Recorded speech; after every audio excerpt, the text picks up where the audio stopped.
प्रयोग शिकायचा आहे, प्रकाशाचे अपवर्तन. अपवर्तन हा प्रयोग शिकायचा आहे. तर पहा, आपण काय घेतलं साहित्य? एक काचेचा ग्लास घेतला. ग्लास घेतला आणि त्यात काय केलं आपण? पाणी टाकलं. अर्ध्यापेक्षा जास्त पाणी टाकलं. आता मी काय करते? ही पेन्सिल आहे. पेन्सिल आहे ना? ती पेन्सिल मी या ग्लासात टाकते. आणि बाजूने पहा, तुम्हाला कसं दिसते? कसं दिसतंय चित्र? सरळ दिसत आहे का पेन्सिल? तुटल्यासारखी दिसत आहे.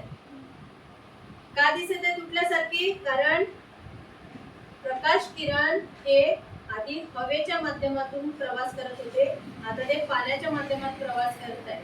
म्हणजे एका प्रकाश किरण हे एका माध्यमातून दुसऱ्या माध्यमात जेव्हा प्रवास करतात तेव्हा त्याचे प्रवासाचा वेग आणि दिशा ही काय असते? बदलत असते. आता हे हवेच्या माध्यमातून आता पाण्याच्या माध्यमात प्रवेश करताना आपल्याला पाण्याची घनता ही हवेच्या घनतेपेक्षा जास्त आहे. त्यामुळे काय झालं की प्रकाशाचा वेग हा कमी झाला.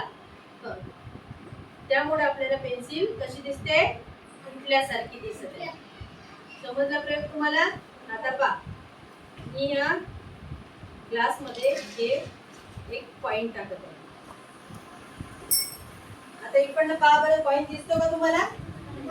दिसत आहे का कॉइन? नाही. अदृश्य झाल्यासारखं दिसत आहे. दिसत आहे ना?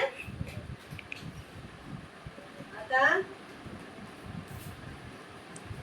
पाण्यात आपण साइड बाजूने जर पाहिलं तर तो कॉइन अदृश्य झाल्यासारखा दिसत आहे. आता पहा, मी कॉइन इथे ठेवला, त्याच्यावर आपण ग्लास उघडा मारला. आता पहा, कॉइन दिसतोय सगळ्यांना? कारण हवेच्या माध्यमातून प्रवास करताना आपल्याला तो कॉइन आपल्याला दिसत आहे. पण जेव्हा मी तो कॉइन पाण्यात टाकला तर पाण्याची घनता ही हवेपेक्षा जास्त आहे आणि त्यामुळे तो कॉइन आपण आतमध्ये टाकला, पाणी भरलं तर तो अदृश्य झाल्यासारखा आपल्याला दिसतो. समजला प्रयोग तुम्हाला? तर प्रकाश हा एका माध्यमातून दुसऱ्या माध्यमात प्रवास करत असताना त्याचा वेग बदलत, प्रकाश किरणाचा वेग बदलत असतो. यालाच प्रकाशाचे अपवर्तन असं म्हणतात.